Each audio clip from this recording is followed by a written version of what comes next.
Hello students, welcome to Shiny Maths. 7ஆம் வகுப்பு பருவம் 3 பயிற்சி 2.3ல் முதல் கணக்கு பார்க்கலாம். ஒரு புத்தக கடையில் உள்ள 70 பத்திரிகைகளில் 14 பத்திரிகைகள் நகைச்சுவை பத்திரிகைகள் எனில் நகைச்சுவை பத்திரிகைகளின் சதவீதம் காண்க. என்ன கொடுத்துருக்காங்கன்னா, இப்போ புத்தக கடையில் மொத்தமாக 70 பத்திரிகை இருக்கு. இதில் 14 பத்திரிகை நகைச்சுவை பத்திரிகை. இப்போ என்ன கேட்குறாங்கன்னா, நகைச்சுவை பத்திரிகைகளோட சதவீதம் என்ன, அதை தான் கண்டுபிடிக்கணும். ஓகே, சால்வ் பண்ணிடலாம். ஃபர்ஸ்ட் தந்திருக்கதை அப்படியே எடுத்து எழுதிக்கிட்டேன். மொத்த பத்திரிகைகளின் எண்ணிக்கை 70. இதுல நகைச்சுவை பத்திரிகைகளோட எண்ணிக்கை 14. இப்போ என்ன கண்டுபிடிக்கணும்? நகைச்சுவை பத்திரிகைகளின் சதவீதம் கண்டுபிடிக்கணும். ஓகே, அதுக்கு எப்போவுமே டிவைடருக்கு கீழே மொத்த எண்ணிக்கை எழுதணும். அப்போ பத்திரிகையோட மொத்த எண்ணிக்கை என்னது? 70. மேலே எதோட சதவீதம் கேட்குறாங்களோ அதோட மதிப்பை எழுதிக்கணும். இங்கே நம்ம நகைச்சுவை பத்திரிகையோட சதவீதம் கேட்குறாங்க. அப்போ நகைச்சுவை பத்திரிகையோட எண்ணிக்கை எவ்வளவு? 14. அதை எழுதிக்கலாம். சதவீதம் அப்படின்னு கேட்கறதுனால 100ஆல் பெருக்கணும். ஓகேங்களா? கேன்சல் பண்ணலாம். இந்த 0 கேன்சல் ஆகிடும். இனி 7ஆம் வாய்ப்பாடு கேன்சல் ஆகும். 4 7 7 7 14. ஓகே, இப்போ பாக்கி என்னது இருக்கு? இங்கே 2 இருக்கு. இன்டு இங்கே என்னது இருக்கு? 10. 2 10 பெருக்குன்னா என்ன கிடைக்கும்? 20ன்னு கிடைக்கும். இங்கே சதவீதத்தில் கேட்கறதுனால சதவீதத்தோட குறியீடு எழுதணும்.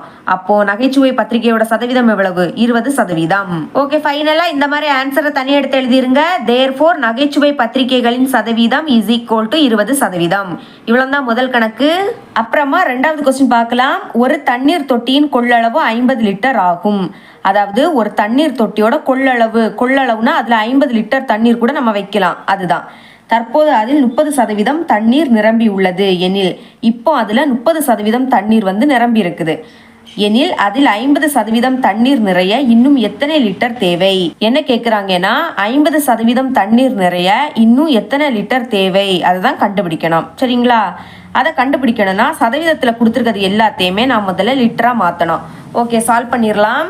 ஃபர்ஸ்ட் தந்திருக்கதை அப்படியே எடுத்து எழுதியிருக்கேன். தண்ணீர் தொட்டியின் கொள்ளளவு 50 லிட்டர். தற்போது தண்ணீரின் அளவு எவ்வளவு? 30%. அதாவது 50 லிட்டர்ல 30% நிரம்பி இருக்கு. அப்ப இதை எப்படி எழுதலாம்னா 50ல் 30%. சரிங்களா? இப்போ பாருங்க, இல்னாலே பெருக்கணும். ஃபர்ஸ்ட் 50 எழுதிருங்க. இல்லுக்கு பதில் பெருக்கல். இனி 30%. இதை எப்படி எழுதலாம்? ஃபர்ஸ்ட் 30 எழுதிருங்க. சதவீதத்துக்கு பதில் டிவைடட் பை 100 அப்படின்னு எழுதிக்கணும். இப்போ இந்த 0 கேன்சல் ஆயிடும். அப்புறம் இதுவும் கேன்சல் ஆயிடும். பாக்கி என்னது இருக்கு? 5 3 பெருக்குங்க. 3 15. அப்போ 15 மறக்காம லிட்டர் அப்படின்னு எழுதிக்கணும். ஓகே, இப்போ நம்மளுக்கு எவ்வளோ நிறையணும்? 50% தண்ணீர் அளவு நிறையணும். ஓகே, இப்போ இதையும் நான் லிட்டரா மாற்றணும். 50 லிட்டரில் 50% நம்மளுக்கு நிறையணும். சரிங்களா? Okay, first 50 எழுதிருங்க. இல்லுக்கு பதில் பெருக்கல். அடுத்த 50 எழுதுங்க. சதவீதத்துக்கு பதில் டிவைடட் பை 100. இப்போ இந்த 0 கேன்சல் ஆகிடும். அப்புறம் இதுவும் கேன்சல் ஆகிடும். பாக்கி என்னது இருக்கு? 5 5. அப்போ 5 25. 25ன்னு எழுதிருங்க. மறக்காம லிட்டர்னு எழுதிக்கணும். என்ன கண்டுபிடிக்கணும்? 50% தண்ணீர் நிறைய தேவையான லிட்டர். தற்போது தண்ணீரோட அளவு எவ்வளவு? 30%. அதாவது 15 லிட்டர். இப்போ 50% நம்மளுக்கு நிறையணும். சரிங்களா? 50%னா 25 லிட்டர்னு கண்டுபிடிச்சிருக்கோம். அப்போ 25 லிட்டர்ல இருந்து 15 லிட்டரை கழிச்சிட்டோம்னா பாக்கி எவ்வளவு இருக்கோ அதுதான் நமக்கு தேவையான லிட்டர். ஓகே, கழிக்கலாம். ஃபர்ஸ்ட் 25 லிட்டர், அப்புறம் கழித்தல், இனி 15 லிட்டர். ஓகே, 25ல இருந்து 15 கழிச்சா 10. அப்புறம் லிட்டர்னு எழுதிக்கணும். இதுதான் நம்மளோட ஆன்சர். ஃபைனலாக ஆன்சரை தனியாக எடுத்து எழுதிருங்க. தேர்ஃபோர் 50% தண்ணீர் நிறைய தேவையான லிட்டர் ஈக்குவல் டு 10 லிட்டர். இவ்வளோ தான் 2வது கணக்கு. 3வது கொஸ்டின் பார்க்கலாம். கருண் என்பவர் ஒரு ஜோடி காலணிகளை 25% விலையில் வாங்கினார். அவர் செலுத்திய தொகை ரூபாய் 1000 எனில் குறிக்கப்பட்ட விலையை காண்க. என்ன கொடுத்துருக்காங்கன்னா, கருண் என்பவர் ஒரு ஜோடி காலணியை 25%க்கு வாங்கியிருக்காரு. அதற்காக அவர் 1000 ரூபாய் செலுத்தியிருக்காரு. இப்போ குறிக்கப்பட்ட விலையை கேட்குறாங்க. அதாவது இப்போ ஒரு பொருள் 2000 ரூபாய், ஆனால் 1000 ரூபாய்க்கு வாங்கியிருக்காங்க. அப்போ உண்மையான விலை என்னது? 2000 ரூபாய். அதை தான் கேட்குறாங்க. சரிங்களா? இப்போ நம்ம குறிக்கப்பட்ட விலையை தான் கண்டுபிடிக்கணும். அதை நான் எக்ஸ் அப்படின்னு எடுத்துக்க போகிறேன். சரிங்களா? எக்ஸோட மதிப்பை கண்டுபிடிச்சாலே போதும். இனிமேல் நான் தள்ளுபடி கண்டுபிடிக்கணும். தள்ளுபடினா லாபம். அது நம்மளுக்கு சதவீதத்தில் கொடுத்துருந்தாங்க. எஸ் தான் குறிக்கப்பட்ட விலை. எஸ்ஸில் 25% தள்ளுபடி.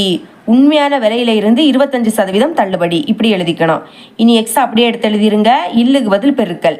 25%. இதை எப்படி எழுதலாம்? 25 எழுதிருங்க. சதவீதத்துக்கு பதில் டிவைடட் பை 100 அப்படின்னு எழுதிக்கணும். இப்போ இதை கேன்சல் பண்ணலாம். 25 25 4 25 100. அப்போ மேலே இருக்கக்கூடியதையும் பெருக்கணும். டிவைடருக்கு கீழே எதுவும் இல்லாட்டா 1 இருக்குன்னு அர்த்தம். அப்போ இங்கே மேலே என்னது இருக்குது? எக்ஸு. அங்கே 1 இருக்குது. 1 எக்ஸையும் பெருக்குனா எக்ஸ் தான். டிவைடட் பை 1 4 பெருக்குனா 4. இப்போ தள்ளுபடி கிடச்சிடுச்சு. இனி என்ன கண்டுபிடிக்கணும்? குறிக்கப்பட்ட விலை கண்டுபிடிக்கலாம். குறிக்கப்பட்ட விலை இதை எப்படி கண்டுபிடிக்கலான்னா, நான் இப்போ கடைக்கு போகிறேன், 10 ரூபாய்க்கு சாக்லேட் வாங்குறேன். ஆனால் நான் வந்து 7 ரூபா தான் கொடுக்குறேன். இப்போ நம்மளுக்கு லாபம் எவ்வளவு? 3 ரூபா. இப்போ இந்த லாபத்தையும் அதாவது தள்ளுபடியையும் நம்ம கொடுத்த ரூபாயையும் கூட்டிட்டோம் அப்படின்னா நம்மளுக்கு உண்மையான விலை கிடைச்சிடும். அதாவது குறிக்கப்பட்ட விலை கிடைக்கும். அப்போ நம்ம என்ன பண்ணணும்? தள்ளுபடியையும் செலுத்திய தொகையையும் கூட்டணும்.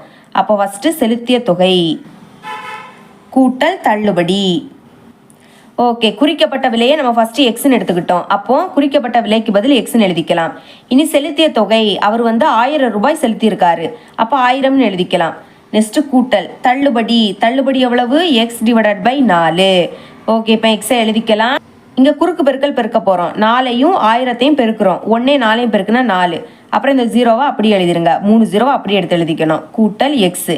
இனி டிவைடருக்கு கீழே எது மட்டும் தான் இருக்குது? 4 மட்டும் இருக்குது. இனி இந்த 4 இங்கே வகுத்தல் இருக்குது. இங்கே வந்துன்னா பெருக்கலாக மாறிடும். அப்போ 4 எக்ஸையும் பெருக்குனா 4x இஸ் ஈக்குவல் டு 4000 அப்புறம் கூட்டல் எக்ஸு. சரிங்களா? இனிமேல் இங்கே 4x இருக்குது. ப்ளஸ் எக்ஸ் இங்கே வந்துன்னா மைனஸ் எக்ஸாக மாறும். அடுத்து அந்த பக்கம் 4000 மட்டும்தான் இருக்கும். இனி எக்ஸு முன்னாடி எதுவும் இல்லாட்டா 1 இருக்குன்னு அர்த்தம். இப்போ கழிக்கலாமா? 4லேருந்து 1 கழிச்சா 3. 2லேயும் எக்ஸ் இருக்கனால எக்ஸ்ன்னு எழுதிக்கலாம். இந்த பக்கம் 4000 அப்படின்னு இருக்குது. இப்போ எக்ஸோட மதிப்பு தானே கண்டுபிடிக்கணும். அப்போ எக்ஸை மட்டும் வச்சுக்கோங்க. இங்கே 4000 இருக்குது. இந்த 3 இங்கே பெருக்கல்ல இருக்குது. சமத்துக்கு அந்த பக்கம் போச்சுன்னா வகுத்தலாம் மாறிடும். அப்போ டிவைடருக்கு கீழே அந்த 3 எழுதிருங்க. இப்போ நம்ம 4000ஐ 3ஆல் வகுக்க போகிறோம். அப்போ 4000 3. 4ல் 3 எத்தனை வாட்டி இருக்குது? ஒரு வாட்டி தான். 1 3 3 கழிச்சா 1ன்னு கிடைக்கும். அடுத்த நம்பரை இறக்கிக்கலாம் 0. இப்போ 10ல் 3 வாட்டி இருக்குது. 3 3 9 கழிச்சா 1 கிடைக்கும். திரும்பவும் 0வை இறக்கிக்கிறோம். இப்போ திரும்பவும் 10 தான். அப்போ 10ல் 3 எத்தனை வாட்டி இருக்குது? 3 வாட்டி. 3 3 9 கழிச்சா 1 திரும்பவும் 0. அப்போ 10 ஆகிடும். இப்போ 10ல் 3 திரும்பவும் 3 வாட்டி. 3 3 9 கழிச்சா 1. இனி இறக்க எதுவுமே இல்லை. அதனால் புள்ளி வச்சுக்கிட்டு 0வை இறக்கிக்கலாம். இப்போ பாருங்கள், திரும்பவும் 10 தான். 10ல் எத்தனை வாட்டி 3 இருக்குது? 3 வாட்டி. 3 3 9 திரும்ப 1 கிடைக்கும். இனி புள்ளி இருக்கிறதுனால 0ன்னு இறக்கிக்கலாம். இப்போ திரும்பவும் 10ல் 3 எத்தனை வாட்டி இருக்கும்? 3 வாட்டி. சரிங்களா? 3 3 9 இந்த மாதிரி தான் நம்மளுக்கு போயிட்டே இருக்கும். இங்கே நம்மளுக்கு 3 3 3 அப்படி தான் கிடச்சிட்டே இருக்கும். நம்ம இதோட ஸ்டாப் பண்ணிக்கலாம். இப்போ என்ன கிடைக்குது? 1333 புள்ளிக்கு அடுத்த 2 நம்பரை மட்டும் எடுத்துக்கோங்க. 33. ஓகே, உங்கள் புக்கில் எப்படி கொடுத்துருக்காங்கன்னா 1334ன்னு எழுதியிருக்காங்க. அதாவது இப்போ நீங்கள் கடையில் போயிட்டு 5 ரூபாய் 50 பைசாய்க்கு ஏதாவது முட்டாய் வாங்குறீங்க. அந்த 50 பைசா இப்போ கிடையவே கிடையாது. அப்போ நீங்கள் என்ன பண்ணுவீங்க? கூட ஒரு 50 பைசா போட்டு 6 ரூபாயாட்டு கொடுப்பீங்க. இல்லாட்டா என்ன பண்ணுவீங்க? 50 பைசாயை அவங்க கழிச்சிருவாங்க. இங்கே வந்து கூட்டியிருக்காங்க, அவ்வளோதான். அப்போ நம்ம எக்ஸோட மதிப்பை கண்டுபிடிச்சிட்டோம். ஃபைனலாக ஆன்சர் எப்படி எடுத்து எழுதிக்கணும்னா, குறிக்கப்பட்ட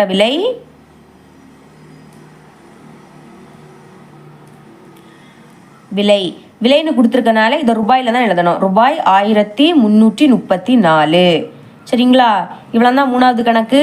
4வது கொஸ்டின் பார்க்கலாம். ஒரு காப்பீட்டு நிறுவனத்தின் முகவர் அவர் சேகரிக்கும் அடிப்படை பிரீமியத்தில் 5% தரகாக பெறுகிறார். அவர் ரூபாய் 4800 பிரீமியமாக வசூலித்தார் எனில் அவர் பெறுகின்ற தரகு தொகை எவ்வளவு? அதாவது இப்போ ஒரு கடையில் வேலை பார்க்குறீங்கன்னு வச்சுக்கோங்க. அங்கே வந்து ஒரு நாளைக்கு பொருட்கள் எல்லாம் 500 ரூபாய்க்கு விற்பனை ஆகுது. அதில் 100 ரூபாய் உங்களுக்கு. அதை தான் இங்கே சதவீதத்தில் கொடுத்துருக்காங்க.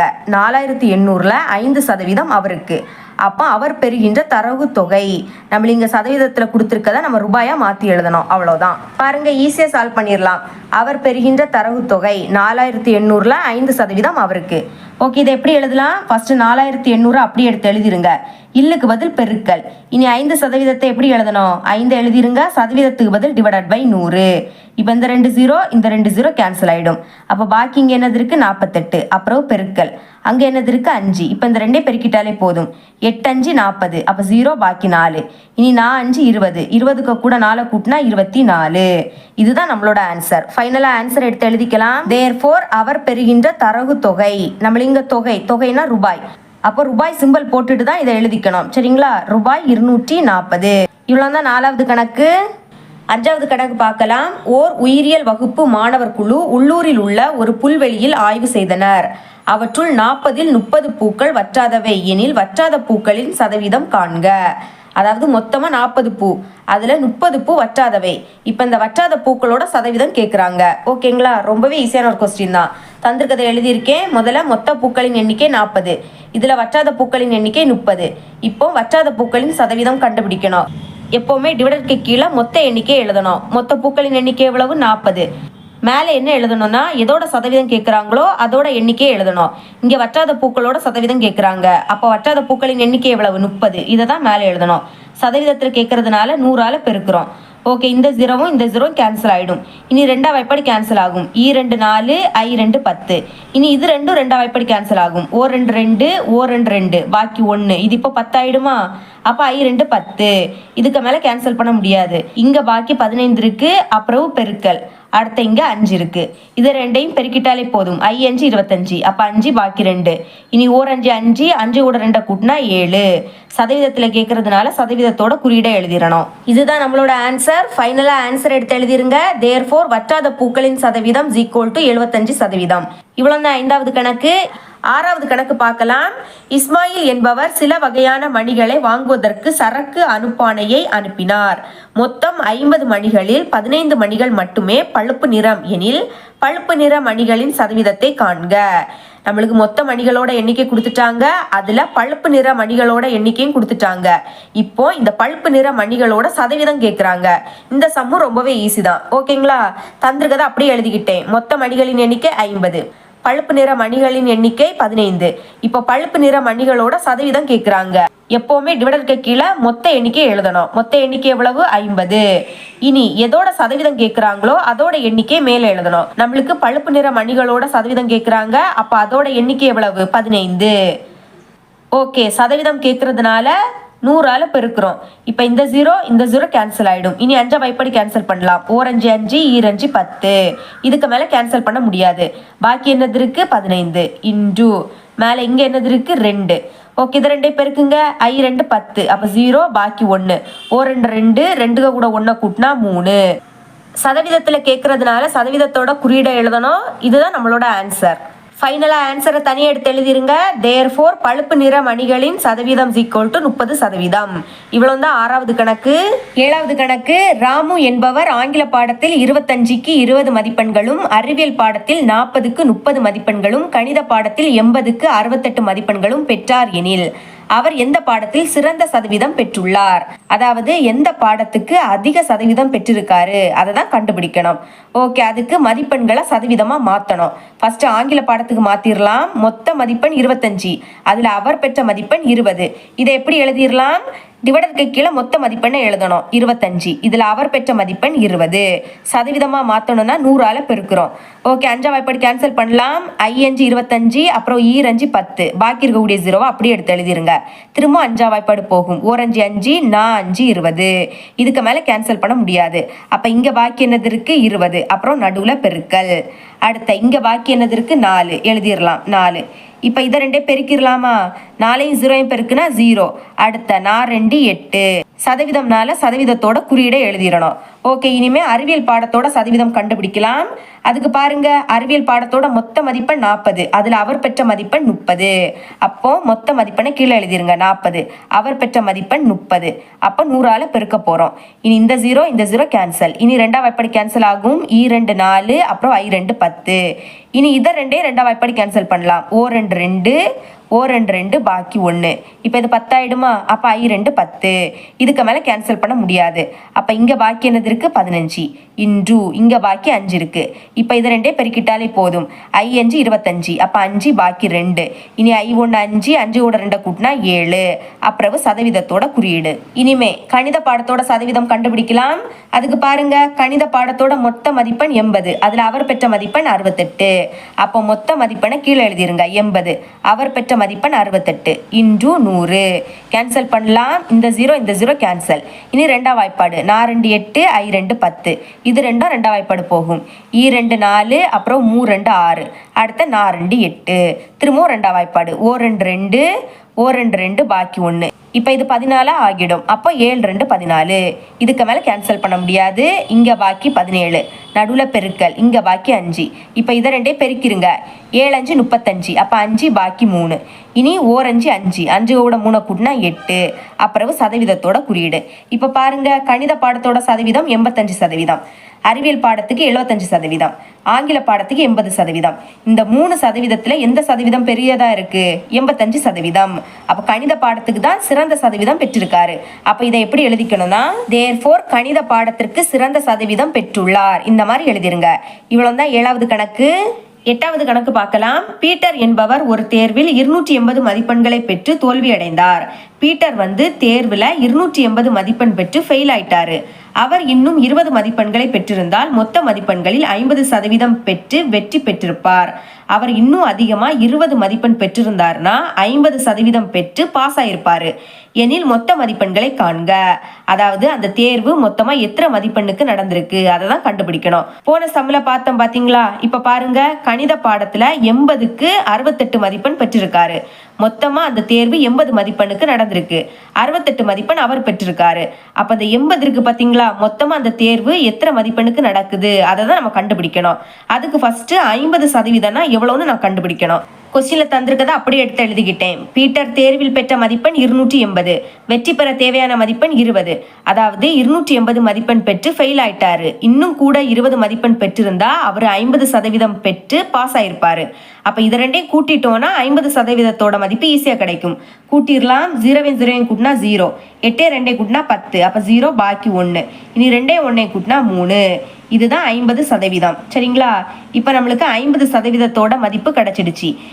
இனி மொத்த சதவீதம்னா எவ்வளவு? 100%. அதை எழுதிக்கலாம். மொத்த சதவீதம் இஸ் ஈக்குவல் டு 100%. ஓகேங்களா? இப்ப 100%த்தை எப்படி எழுதிக்கலாம்? 50% கூட்டல் 50%. இந்த மாதிரி பிரிச்சு எழுதிக்கலாம். 50 50 கூட்டினா 100 தான். நம்மளுக்கு இப்போ 50%தோட மதிப்பு தெரியும் 300. அடுத்த கூட்டல், திரும்பவும் 50%தோட மதிப்பு 300. இப்போ இதை ரெண்டையும் கூட்டிருங்க. 3 3 கூட்டினா 6. அப்புறம் இங்க 0 இங்க 0 கூட்டினா 0 கிடைக்கும். 0 0 கூட்டினா 0. அப்போ மொத்த மதிப்பெண் எவ்வளவு? 600. அதை எழுதிக்கலாம். மொத்த மதிப்பெண் இஸ் ஈக்குவல் டு 600. இவ்வளவு தான் 8வது கணக்கு. 9வது கணக்கு. கயல் என்பவர் முதல் திருப்புதல் தேர்வில் 500 மதிப்பெண்களுக்கு 225 மதிப்பெண்களும், 2ஆம் திருப்புதல் தேர்வில் 500 மதிப்பெண்களுக்கு 260, இதுல 265 தான் வரும், 265 மதிப்பெண்களும் பெற்றார் எனில் அவரது மதிப்பெண்கள் அதிகரிப்பின் சதவீதத்தை காண்க. அதாவது பாருங்க, ஃபர்ஸ்ட் மதிப்பெண்ணை விடைக்கும் 2வது மதிப்பெண் அதிகரிச்சிருக்கு. இப்போ இந்த அதிகரிப்போட சதவீதம் கண்டுபிடிக்கணும். சதவீதம் கண்டுபிடிக்கணும்னா எவ்வளவு அதிகரிச்சிருக்குன்னு கண்டுபிடிக்கணும். அதுக்கு இதுல இருந்து இதை மைனஸ் பண்ணிட்டாலே போதும். மைனஸ் பண்ணிக்கிட்டு சதவீதத்தை கண்டுபிடிக்கலாம். ஓகே, தந்திருக்கதை அப்படியே எடுத்து எழுதிக்கிட்டேன். முதல் தேர்வுல 225 மதிப்பெண், 2வது திருப்புதல் தேர்வுல 265 மதிப்பெண். இப்போ மதிப்பெண்களோட அதிகரிப்பு கண்டுபிடிக்கணும். அப்போ பெரிய மதிப்பெண்ல இருந்து சின்ன மதிப்பெண்ணை கழிக்கணும்.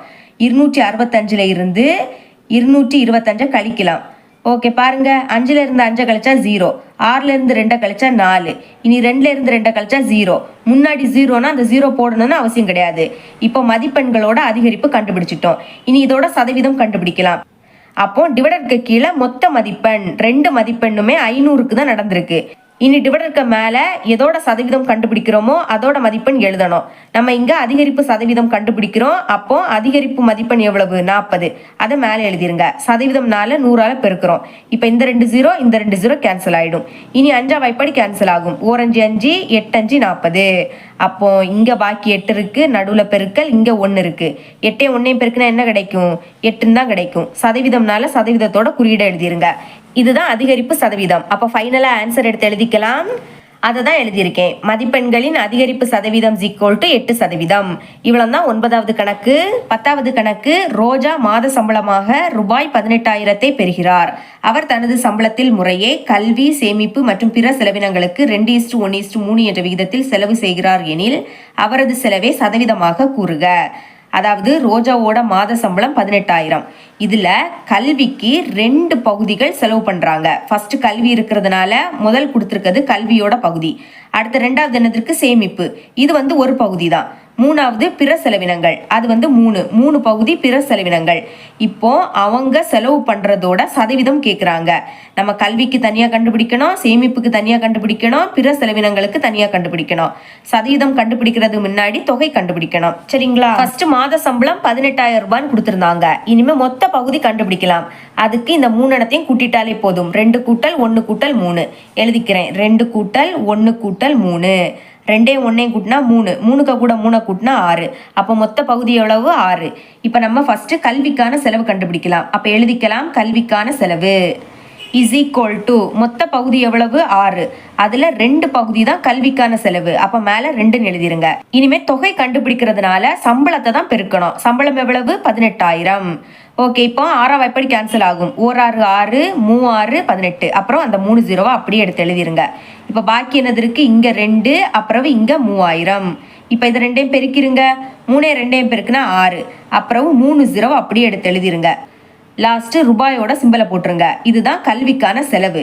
இனிமே கல்விக்கான சதவீதம் கண்டுபிடிக்கலாம். எழுதிக்கிறேன், கல்விக்கான சதவீதம் இஸ் ஈக்குவல் டு மொத்தம் 6 பகுதி, அதுல கல்விக்கான பகுதி 2 இன்டு சதவீதமா மாத்துறதுனால 100ஆல பெருக்க போறோம். இப்ப இது ரெண்டுமே 2 எப்படி கேன்சல் ஆகும்? 3 2 6, ஓ 2 2. இனிமே கேன்சல் பண்ண முடியாது. அப்போ 1ஐயும் 100ஐயும் பெருக்குனா என்ன கிடைக்கும்? 100. டிவைடருக்கு கீழே 3. இப்போ 100 3ஆல வகுக்க போறோம். 10ல் 3 எத்தனை வாட்டி இருக்கு? 3 வாட்டி. 3 3 9, கழிச்சா 1 கிடைக்கும். அடுத்த 0 இறக்கிக்கலாம். திரும்பவும் 10ல் 3 எத்தனை வாட்டி? 3 வாட்டி. 3 3 9, திரும்பவும் 1 தான் கிடைக்கும். இனி இறக்க எதுவுமே இல்லை, அதனால புள்ளி வச்சுக்கிட்டு 0 இறக்கிக்கலாம். திரும்பவும் 10ல் 3 எத்தனை வாட்டி? 3 வாட்டி. 3 3 9, திரும்பவும் 1 தான் கிடைக்கும். இனி புள்ளி இருக்கிறதுனால 0 இறக்கிக்கலாம். திரும்பவும் 10ல் 3 எத்தனை வாட்டி இருக்கு? 3 வாட்டி. 3 3 9, இந்த மாதிரி தான் கிடைக்கும் நம்மளுக்கு. திரும்ப 3 தான் வரும். புள்ளிக்கு அடுத்த 2 நம்பர் வந்தனால இதோட ஸ்டாப் பண்ணிக்கலாம். அப்ப என்ன கிடைக்குது? 33.33. சதவீதம்னால சதவீதத்தோட குறியீடு எழுதிடணும். இதுதான் கல்விக்கான சதவீதம். இனிமே சேமிப்பு தொகை கண்டுபிடிக்கலாம். எழுதிக்கிறேன், சேமிப்பு தொகை இஸ் ஈக்குவல் டு மொத்த பகுதி 6, அதுல சேமிப்பு வந்து ஒரே ஒரு பகுதி தான். அடுத்த 18,000. தொகைனாலே அதோட சம்பளத்தை தான் பெருக்கணும், ஞாபகம் வச்சுக்கோங்க. இப்போ இதை கேன்சல் பண்ணலாமா? 1 6 6, 3 6 18, அப்புறம் வந்த 2 0. இப்போ 3000ஐயும் 1ஐயும் பெருக்குனா என்ன கிடைக்கும்? 3000 தான் கிடைக்கும். அடுத்த ரூபாயோட சிம்பல். இதுதான் சேமிப்பு தொகை. இனி சேமிப்போட சதவீதம் கண்டுபிடிக்கலாம். எழுதிக்கிறேன், சேமிப்பின் சதவீதம் இஸ் ஈக்குவல் டு 6 பகுதியில் ஒரு பகுதி தான் சேமிப்பு. சதவீதம்னால 100ஆல பெருக்க போறோம். ஓகே, ரெண்டுமே 2 வாய்ப்பாடு போகும். 3 2 6, அப்புறம் I 2 10, அடுத்த அந்த 0. இனிமே நம்ம கேன்சல் பண்ண முடியாது. அப்போ 1ஐயும் 50ஐயும் பெருக்குனா 50, டிவைடருக்கு கீழே 3. இப்போ 50 3ஆல வகுக்க போறோம். சரிங்களா? 5ல் 3 எத்தனை வாட்டி இருக்கு? ஒரு வாட்டி. 1 3 3, கழிச்சா 2ன்னு கிடைக்கும். அடுத்த 0 இறக்கிக்கலாம். இப்போ 20ல் 3 எத்தனை வாட்டி? 6 வாட்டி. 6 3 18, கழிச்சா 2 கிடைக்கும். இனி இறக்க எதுவுமே இல்லை, அதனால புள்ளி வச்சுக்கிட்டு 0 இறக்கிக்கலாம். திரும்பவும் 20ல் 3 எத்தனை வாட்டி? 6 வாட்டி. 6 3 18, 2ன்னு தான் கிடைக்கும். புள்ளி இருக்கிறதுனால ஒரு 0 இறக்கிக்கலாம். திரும்பவும் 20ல் 3 எத்தனை வாட்டி? 6 வாட்டி. 6 3 18, இந்த மாதிரி தான் கிடைக்கும். திரும்ப திரும்ப 6 தான் வந்துட்டே இருக்கும், அதனால இதோட ஸ்டாப் பண்ணிக்கலாம். என்ன கிடைக்குது? 16.66 சதவீதத்தோட குறியீடு எழுதிருங்க. இதுதான் சேமிப்பின் சதவீதம். இனி அடுத்த பிற செலவு தொகை கண்டுபிடிக்கலாம். சரிங்களா? எழுதிக்கிறேன், பிற செலவு தொகை இஸ் ஈக்குவல் டு 6ல் 3 பகுதி பிற செலவு. அப்போ மேல 3 எழுதிருங்க. இன்டு 18,000. ஓகே, கேன்சல் பண்ணலாம். 1 6 6, 3 6 18, அப்புறம் அந்த 3 0. இப்போ பாக்கி என்னது இருக்கு? இங்க 3, அடுத்த பெருக்கல் இங்க 3000. 2ஐயும் பெருக்கிருங்க. 3 3 9, அப்புறம் மறக்காம அந்த 3 0. அடுத்த ரூபாயோட குறியீடு. இதுதான் பிற செலவு தொகை. இனி பிற செலவு தொகையோட சதவீதம் கண்டுபிடிக்கலாம். அப்போ பிற செலவுக்கான சதவீதம் இஸ் ஈக்குவல் டு 6ல் 3 பகுதி பிற செலவு. சதவீதம்னால 100ஆல பெருக்க போறோம். கேன்சல் பண்ணிடலாம்.